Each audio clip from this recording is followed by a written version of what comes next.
उत्तराखंड में लोकसभा चुनाव का प्रचार जोर पकड़ने लगा है। बीजेपी के स्टार प्रचारक और दिग्गज नेता चुनावी रण में उतरने लगे हैं। इसी क्रम में उत्तराखंड दौरे पर पहुंचे बीजेपी राष्ट्रीय अध्यक्ष जेपी नड्डा आज हरिद्वार थे, जहां उन्होंने पहले साधु संतों से मुलाकात कर उनसे संवाद किया। इसके बाद बीजेपी प्रत्याशी त्रिवेंद्र सिंह रावत के समर्थन में रोड शो किया, जिसमें काफी संख्या में भीड़ जुटी। रोड शो के दौरान लोगों ने अब की बार 400 पार के नारे भी लगाए। इस मौके पर नड्डा के साथ बीजेपी प्रदेश अध्यक्ष महेंद्र भट्ट और पूर्व सीएम रमेश पोखरियाल निशंक भी मौजूद रहे।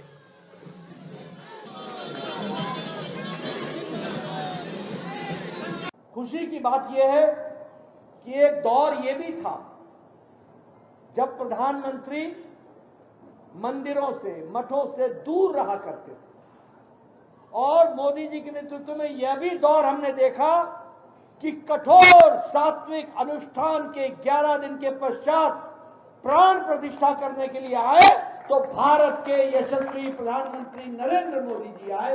ये भी हम लोगों ने देखा। ये बदलता दौर हम लोगों ने देखा है, और इसीलिए हम कह सकते हैं कि यह जो दौर है वो भारत का 21वीं शताब्दी का जागृत भारत की अवस्था का दौर है। हम लोगों ने काशी तमिल संगम भी देखा। काशी कितनी दूर की सोच। हम जानते हैं बाबा विश्वनाथ के दर्शन के लिए लाखों यजमान, लाखों उनके अनुयायी दक्षिण से बाबा विश्वनाथ के दर्शन के लिए काशी में अनादिकाल से आ रहे थे, अनादिकाल से। लेकिन हमने ये दौर भी देखा कि राजनीतिक छोटे संकुचित विचार के कारण लोगों ने उत्तर और दक्षिण के बीच में खाई पैदा करने की कोशिश की। लेकिन भारत के यशस्वी प्रधानमंत्री ने काशी तमिल महासंगम करा करके एक स्थायी रूप दिया कि उत्तर और दक्षिण एक है, भारत माता एक है, और भारत माता के नेतृत्व में हम चलेंगे। मैं यहाँ ये भी आपको बताना चाहता हूँ कि जब हम कहते हैं कि भारत का जागृत अवस्था का मोदी जी के नेतृत्व में भारत की जागृत अवस्था हमको दिख रही है, तो हमने वो सुषुप्त अवस्था भी देखी है, और मैं सुषुप्त अवस्था की बात भी करना चाहता हूं। जब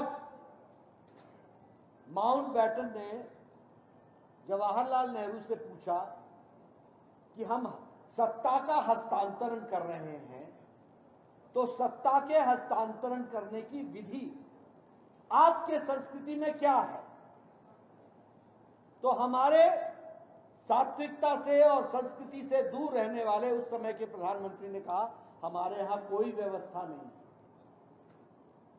उस समय सी राजगोपालाचारी जी ने कहा कि नहीं, हमारे यहां व्यवस्था है, और चोल राजवंश से, चोल डायनेस्टी से उन्होंने वहां के पुजारियों को बुलाकर, पंडितों को बुलाकर हवाई जहाज में उनको लेकर के दिल्ली आए, और सिंघोल जो धर्म का प्रतीक है, जो धर्म के प्रतीक की दृष्टि से जाना जाता है, जिसे राजा को देकर के ये बताया जाता है कि तुम राजा भी हो लेकिन तुम धर्म के संरक्षक हो, और ये धर्म दंड है जो तुमको लेकर के